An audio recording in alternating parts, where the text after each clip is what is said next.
નરેન્દ્રભાઈ ત્રિવેદી ઈશ્વરના નામે સોગંદ લઉં છું કે હું ગુજરાત રાજ્યના રાજ્ય કક્ષાના મંત્રી તરીકે જે કોઈ બાબત મારી વિચારણા માટે લાવવામાં આવશે અથવા મારા જાણવામાં આવશે તેની જાણ એવા મંત્રી તરીકેના મારા કર્તવ્યોના યોગ્ય પાલન માટે આવશ્યક હોય તે સિવાય પ્રત્યક્ષ રીતે કોઈ પણ વ્યક્તિ અથવા વ્યક્તિઓને કરીશ નહીં અથવા તેની કે તેમની આગળ તેને પ્રગટ કરીશ નહીં।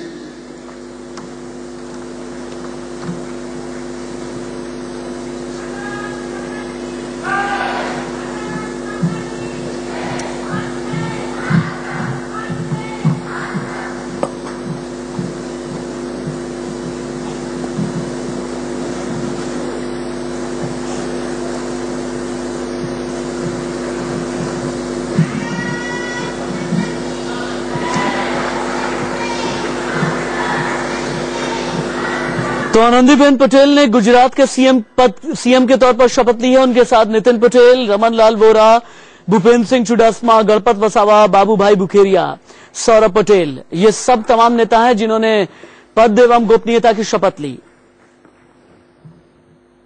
गांधीनगर के महात्मा मंदिर से लाइव तस्वीरें हम आपको दिखा रहे हैं।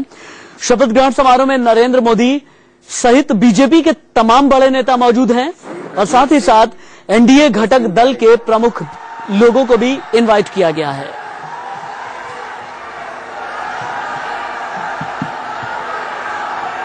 तीन तस्वीरें आप देख सकते हैं, शपथ समारोह की तस्वीर, दूसरी तस्वीर नरेंद्र मोदी ने कल जब अपना इस्तीफा सौंपा और तीसरी तस्वीर आनंदीबेन पटेल ने अब से थोड़ी देर पहले 12:39 पर पद एवं गोपनीयता की शपथ ली। हम तब की तस्वीरें आपको दिखा रहे हैं। आनंदीबेन पटेल के बारे में कई बातें कही जाती हैं। चूंकि अब आनंदीबेन पटेल का गुजरात हो गया है, इसलिए पिछले 16 सालों से गुजरात सरकार के मंत्रिमंडल का हिस्सा रही आनंदीबेन पटेल मोदी के खास लोगों की फहरिस्त में शामिल रही हैं। आनंदीबेन पटेल का एक बड़ा लंबा इतिहास रहा है। व्यक्तिगत जीवन में भी शुचिता, राजनीतिक शुचिता, इन दोनों ही इतिहासों को आनंदीबेन पटेल मोदी के खास लोगों की फहरिस्त में शामिल रही हैं। आनंदीबेन पटेल का एक बड़ा लंबा इतिहास रहा है। व्यक्तिगत जीवन में भी शुचिता, राजनीतिक शुचिता, इन दोनों ही इतिहासों को संजोए हुए समानांतर साथ में लेकर के चलने का। एक बात और है जो कि आनंदीबेन की ओर बड़ा ध्यान आकर्षित करती है। कार्यकुशल, अनुशासित होने के साथ साथ आनंदीबेन पटेल बड़ी निडर और साहसी भी मानी जाती हैं। साल 1987 में आनंदीबेन पटेल को वीरता पुरस्कार से भी नवाजा जा चुका है। एक छात्रा थी, उसे डूबने से बचाने के लिए आनंदीबेन पटेल खुद ही झील में कूद गई थी। इससे एक बात तो साफ है कि आनंदी निडर साहसी तो है ही, साथ ही इनके अंदर मानवता की कोई कमी नहीं। शहरी विकास और राजस्व मंत्री के तौर पर उन्होंने ई लैंड प्रोग्राम, जमीन के स्वामित्व डेटा और जमीन के रिकॉर्ड को कंप्यूटराइज करके जमीन के सौदों में होने वाली धांधली की आशंका को बहुत कम आयु का है कि खत्म सा कर दिया था।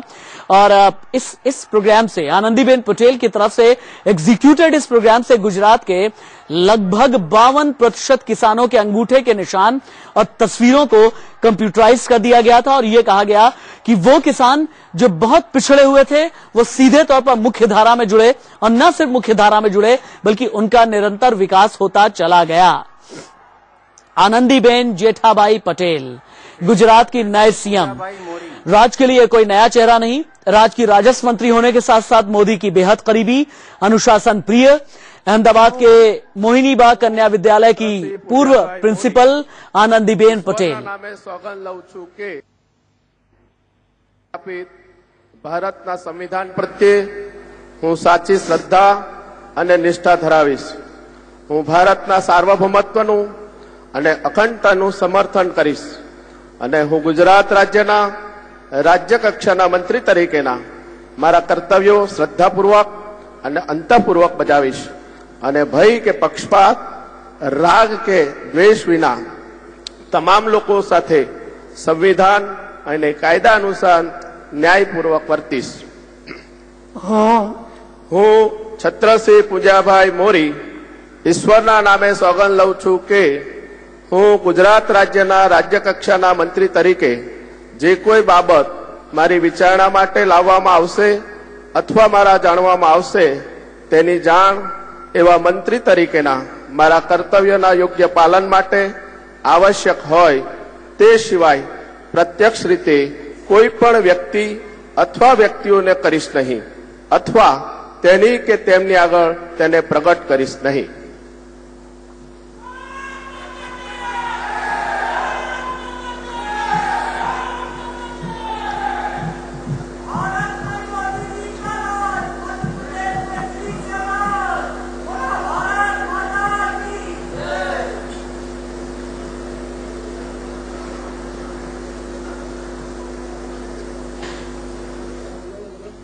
सरदार पटेल के बाद गुजरात के और देश के अगले लौह पुरुष नरेंद्र मोदी जब भी कहे जाते हैं इस तरीके की बात लोग करते हैं तो शायद नरेंद्र मोदी को यकीनन अच्छा लगता होगा।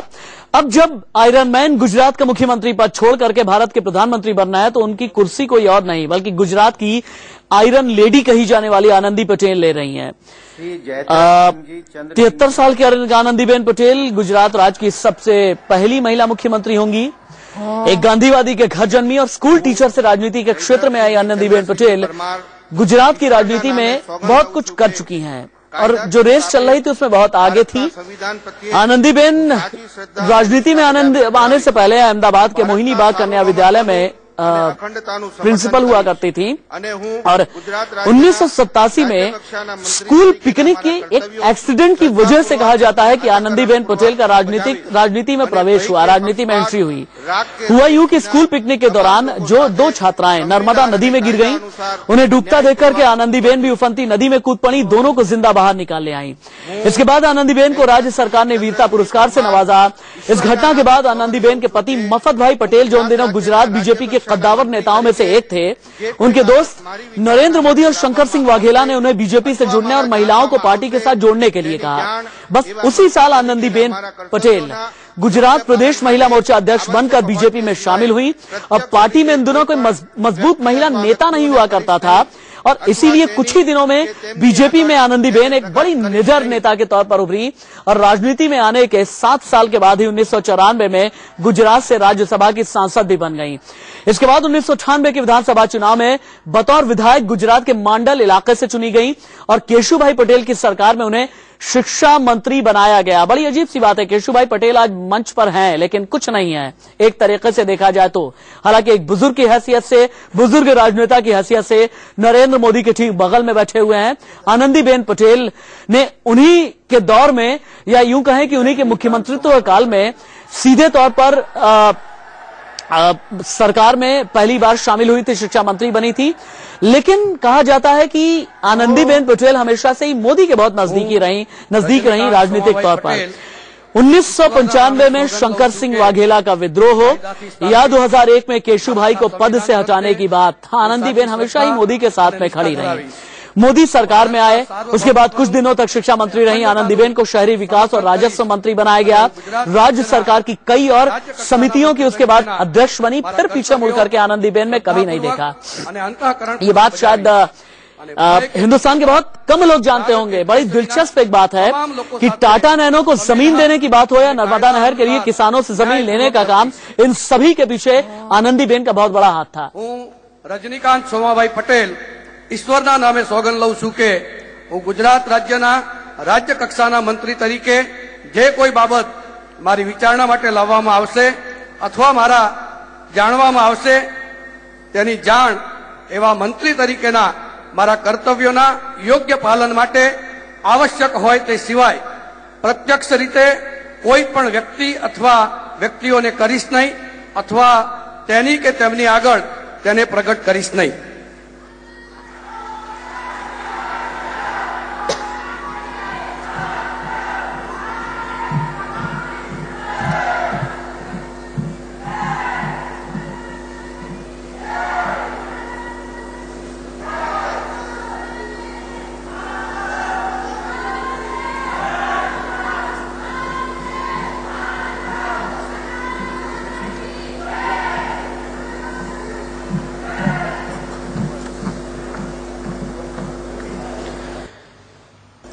तो आनंदीबेन पटेल और उनकी कैबिनेट के शपथ ग्रहण समारोह में बीजेपी के तमाम नेता हैं, एनडीए के तमाम नेता मौजूद हैं। गुजरात राज्य की कई नीतियां जिनके लिए मोदी ने वाहवाही लूटी है, कहते हैं कि उनके पीछे आनंदीबेन ही असल चेहरा हैं।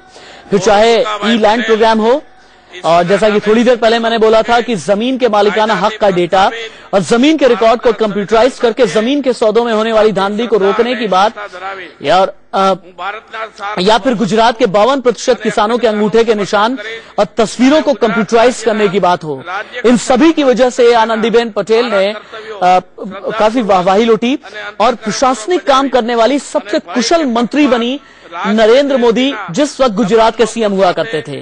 संविधान और कायदा अनुसार आनंदीबेन पटेल की बेटी हैं अनार पटेल। वो हमेशा ये कहा करती हैं कि मोदी और आनंदीबेन के बीच गुरु और चेले जैसा रिश्ता है। आनंदीबेन की बेटी कहती है कि मोदी चाचा से बहुत कुछ सीखा है आनंदीबेन पटेल ने, और बड़ा आदर करती हैं आनंदीबेन पटेल। खुद उनके बच्चों का ये मानना है कि एक बड़ी निडर नेता है, नाइंसाफी के खिलाफ आवाज उठाने से कभी पीछे नहीं हटती हैं। आनंदीबेन के 2 बच्चे हैं, बेटा संजय और बेटी अनार, जिनके बारे में मैं अभी बात बता रहा था। अथवा व्यक्तिओं ने करीश नहीं अथवा तेनी के तेमनी आगर तेने प्रगट करीश नहीं।